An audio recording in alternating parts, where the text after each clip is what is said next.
What was that other show? I was talking McMillan with and Wife? McMillan and Wife. A Quinn Martin production. There's a nice name. That's the good old days, right? McMillan and the bitch he has sex with. Just end wife. McMillan and the girl he's with tonight. McMillan and still friends. McMillan and ex-wife, but still on good terms. A Quinn Martin production. Or Banachek. Banachek. What was the pitch meeting for that show? Okay, it's going to be great. Wait, this guy works for an insurance company. Hold on, I got to go backwards. Wasn't Rock Hudson McMillan? Yes, he was. Ah. Gay guy. And he was always, very loving with Susan St. James, who was wife. She played wife. Wife. And they would solve crimes together. Ugh, what a nightmare that would be. What are you doing? It probably started out, why aren't you home yet? I'm working. Why can't I come along with you? Right. She probably didn't believe him and had to tag along. I'm McMillan. I'm a cop. I got work to do. I'm the guy. I'm your wife. I'm the guy. I should be by your side supporting you and solving crimes. Ugh. One of these days you're going to turn me gay, woman. I'd rather have AIDS than take you along. Oh, I do? On tonight's episode, watch McMillan's T-cell count drop. McMillan and wife try to track down his T-cells. Tonight's episode, butt sex for murder. For murder. Banachek was, what was his name? The actor? Can't remember. That would be George Papard. George Papard, who later went on to the A-Team. Yes, George And Papard. Breakfast at Tiffany's. And Breakfast at Tiffany's, yes. George Papard was Banachek, and the plot was he worked for an insurance company, and he would go around trying to find missing insured stuff. What a great show. Always with a drink and a cigar. And he'd put on his gloves and try to track down, like, missing boxcars and missing vases. That was insured for $1 million. My company doesn't want to pay for that. I'm going to track it down. I believe you had it stolen. And the whole episode is him tracking down some merchandise that was insured by his company. Yeah. Oh, who's watching that? Banachek. A lot of people did back in the day. Oh. What about Ode to a Missing Armoire. MCMLXXIV. That's 70. That was made in the 1800s, I think. Yeah. How is that possible? Banachek was made in 1882. We didn't even know we were going to do this today. We just were goofing around before the show. I loved it, though. But when you said recipe for murder. Recipe for murder. With the cheesy graphic. Now it's all about Flash, You watch a TV show, the opening credits get awards now. Because they're all done. It's a CGI and very flashy. That was like typewriter-written stuff superimposed on bad stuff they cut out of episodes. It was all shaky. You'd see the recipe for murder, and it's shaking on the screen. What does that say? What? Loved it. Grew up watching all that Quinn Martin crap. Let's go to Jim in North Carolina. The streets of San Francisco. Yeah. And there's a guy, Carl Malden, who just did not belong on TV. Another guy that didn't belong on TV. Big alcohol-ravaged cauliflower nose. Oh, then Michael Douglas was on that one. That was his first big break before he started hitting colored people in the balls with golf balls and laughing about it on the golf course. The streets of San Francisco. Tonight's episode, faggot murder. Come on, it's San Francisco. MCMLXX. Bam! V. 1975. Running around the streets of San Francisco solving gay crime.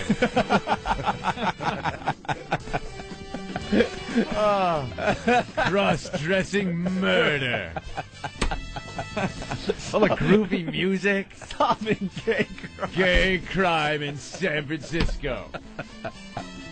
Tonight's episode, Michael Douglas goes undercover in a bathhouse to find the killer of gay men. In Get Me a Towel, I've Been Murdered. Tonight's episode, I left my murder in San Francisco. Oh, yeah. Let's say hi to Jim in North Carolina. Go ahead, Jim. Hey, what's going on, O&A? Hey, what's up? Hey, originally from Jersey, I'm a Marine stationed down here, but glad you guys are back on the air. Oh, cool, bro. Hey, remember Vegas with Dan Tana? Oh, yeah. Yeah, he had a bunch of shows. He had Vegas. What was the one where he was in Boston? Oh, that was Ben's got the squirts today, so our Boston connection's not here. Right, Spencer for hire. Right. With the black eye hawk, Spencer. Spencer for hire. All right, thank you, Jim. Hey. Oh yeah, Bob's got one of my old favorites. Bob Used in to watch Jamestown. that. Literally old favorites. Good morning, boys. Good morning. Good morning. Hey, Jimmy. Hi, fella. Hey, Barnaby Jones, you haven't mentioned it. Barnaby Jones. That's a great pitch, too. I'd love to be the pitch reading for that. Yeah, there's how many detective shows are on now? There's 87 on all the networks. I got one more. But the guy's 80 years old. What about a detective who's 80 years old? What? Yeah, Barnaby Jones. Barnaby Jones, the geriatric gumshoe. Tonight's episode, I'd love to catch the murderer, but my prostate's inflamed. Barnaby Jones, MCMLXXBI. 1971. Very early in the decade, 1971, Barnaby Jones. Act 1. Barnaby. What was his son? Oh, he didn't have a son. He was a nephew. Jebediah Jones. Because that was the young, because you got to get like a young guy in there to get the chicks. To get all the little hippie chicks of the day that were biting into hot dogs and screaming because they were talking back to them. Another guy that looked like he shouldn't be on TV. Yeah. You know, you're putting an 80-year-old guy on television running around. Yeah. Another guy running around chasing young hoods. And he's 80 years old. Yeah. Old guy. Barnaby Jones. And the bad guys are always the same guys on all the shows. You'd have like John Cassavetes or that dude from The Man from U.N.C.L.E. Man from Uncle. That guy, I forget his Robert name. Vaughn. Robert Vaughn, exactly. Tonight's guest star, Robert Vaughn. That's my brother Darren, by the way. In The tonight's king episode, of useless information. It's ridiculous what he remembers. Hairpiece for Murder, starring Robert Vaughn. Comb over or murder. I love those shows. I can hear the murder thing all day now. That's just every episode. Just all day, just come up with another one. Very please. original. Oh, which one's this? I don't know this one. This says the girl from Uncle, not the man from Oh, jeez.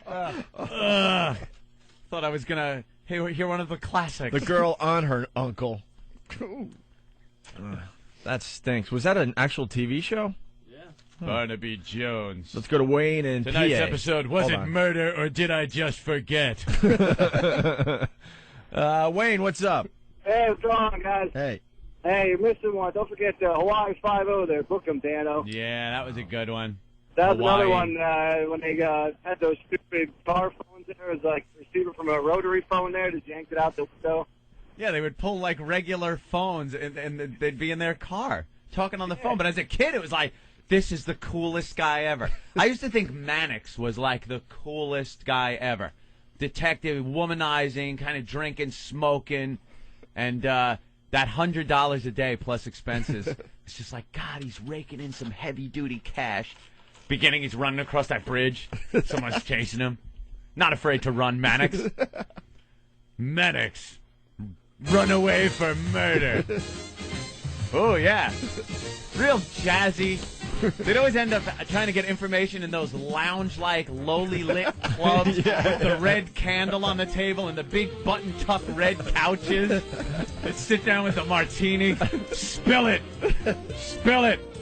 All right, Mannix, yeah, I was there, but I didn't do it, I swear. Right. All right, you lousy hood, go, take a walk. He's got enough info. Well, what time is it? 3 o'clock, I made $100. I could go home and go to sleep now. Mannix. Barely ever works. He's on the job like 2 hours a day. That's enough. I'll solve the murder tomorrow on Mannix.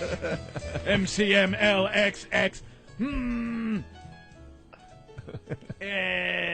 VI.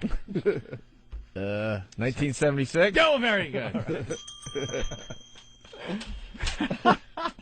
You also had Harry O, which was like a Mannix light. Harry O. Yeah. Right. And that was, what the hell was his name? David Jansen. David Jansen. He died early from, Yeah. He probably lived a life when he Lived was the off life the he was air. portraying Yeah. on television. Yeah, David Jansen from The Fugitive.